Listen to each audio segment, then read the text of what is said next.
Bien, bonjour et bienvenue à tous dans cette troisième et dernière vidéo sur le chapitre numéro 4. On va discuter un petit peu de structure de l'univers et tout particulièrement tout ce qui vous a été décrit dans la vidéo, vous vous souvenez, présentée par Stephen Hawking. Alors, en ce qui concerne l'univers et pour commencer, discuter un petit peu de sa formation, alors il se trouve que l'univers, par définition, on va dire que c'est plus ou moins tout ce qui existe, donc la matière et l'énergie, qui sont contenus à l'intérieur d'un espèce de tissu élastique qu'on appelle l'espace-temps. Alors ce sont des questions un peu compliquées, vous verrez un peu plus de choses là-dessus au lycée, sur ce que c'est, ce qu'on appelle en tout cas l'espace-temps. L'univers, donc il a une histoire qui débute il y a 13,8 milliards d'années avec donc le Big Bang. Alors si on regarde un petit peu l'histoire de l'univers, voilà à quoi est-ce que ça ressemble sur ce document. Vous voyez juste ici que on a l'instant initial qu'on appelle le Big Bang. Alors avant ça, on ne sait pas très bien ce qui s'est passé. Il y a aussi des chercheurs qui travaillent sur qu'est-ce qui s'est passé avant le Big Bang. Donc ça, c'était il y a 13,8 milliards d'années environ.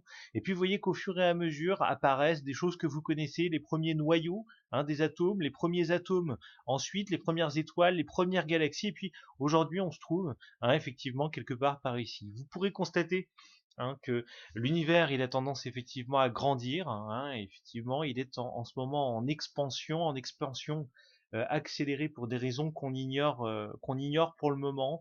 Bon, il y a des théories sur des choses comme la matière noire qui pourrait expliquer le fait que notre univers a tendance à croître d'une manière un petit peu démesurée.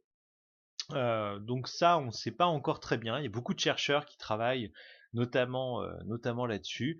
Pour ceux que ça intéresserait, il y a un article, enfin un dossier assez intéressant dans Science et Avenir ce mois-ci sur justement qu'est-ce que c'est que cette énergie noire, cette matière noire. Alors ça reste très vulgarisé, mais c'est assez intéressant. Je vous encourage pour ceux que ça intéresse. Le Science et Avenir de ce mois-ci qui traite justement de ce sujet. Alors à l'intérieur de cet univers, qu'est-ce qu'on trouve? Eh bien, il se trouve qu'on trouve des systèmes qu'on appelle effectivement des galaxies. Il y en a environ 200 milliards. Alors c'est une estimation. Bon, on ne sait pas exactement combien il y en a bien sûr. Et ces galaxies, elles se structurent en amas de galaxies et en super amas. Alors, si vous voulez, sur ce document que je vous distribuerai aussi, le document précédent, tous les documents, je vous les ai pas encore donnés. Faites-moi penser à vous les distribuer la prochaine fois, laisser un petit peu d'espace bien sûr pour pouvoir les coller comme d'habitude. Alors il se trouve que si on regarde notre galaxie, vous voyez ici, c'est la Voie lactée qui est celle-ci. Elle fait environ 100 000 années-lumière, vous voyez, de diamètre.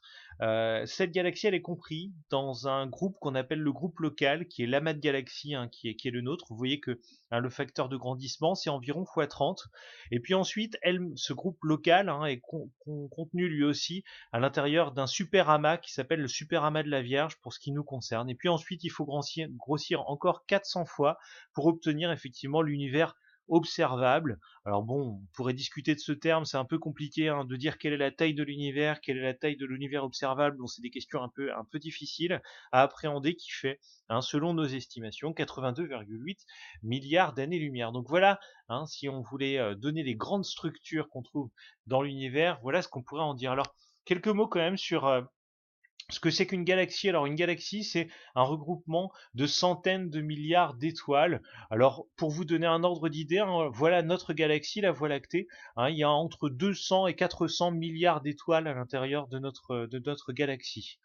Ça correspond approximativement, pour vous donner un ordre d'idée, au nombre de grains de sable qu'on trouve dans 1 mètre cube de sable. D'accord? Donc vous voyez que il y a pas mal de grains de sable à l'intérieur d'1 mètre cube de sable.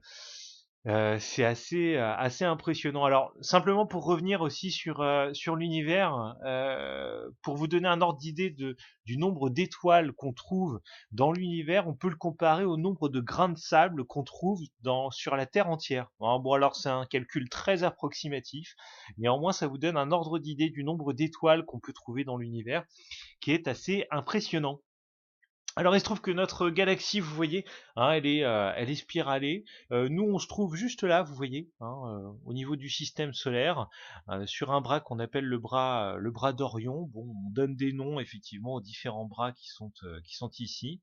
Donc dans cette galaxie, on trouve entre donc 200 et 400 milliards d'étoiles, et puis on trouve d'autres choses également, hein, des planètes bien sûr, puisque vous êtes sur l'une d'elles, des comètes, des astéroïdes, des satellites, hein, tout un tas de choses. Et donc notre galaxie s'appelle la Voie lactée, c'est aussi quelque chose que vous devez savoir. Pour ceux qui seraient curieux, la nuit, lorsque vous voyez effectivement, vous voyez hein, une grande traînée comme celle-ci, euh, qui apparaît dans le ciel nocturne. C'est ça la Voie lactée. Vous voyez, hein, quand on regarde, on voit différents bras qu'on voit effectivement de la Voie lactée. Eh bien, il se trouve que voilà un des bras de la Voie lactée hein, qu'on peut observer la nuit. Et c'est justement la raison pour laquelle on l'appelle la Voie lactée, parce que vous voyez dans la nuit, on dirait un petit peu une coulée de lait. Hein. C'est la raison pour laquelle elle porte donc ce nom.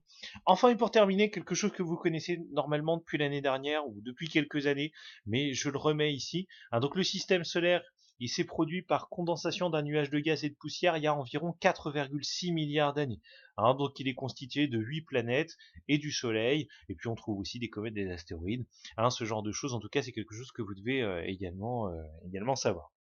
Voilà, je crois vous avoir à peu près tout dit, je ne vais pas être plus long. N'oubliez pas de répondre aux 3 questions qui se trouvent juste en dessous, et j'espère bien sûr que vous avez noté bien sûr tout ça dans votre cours.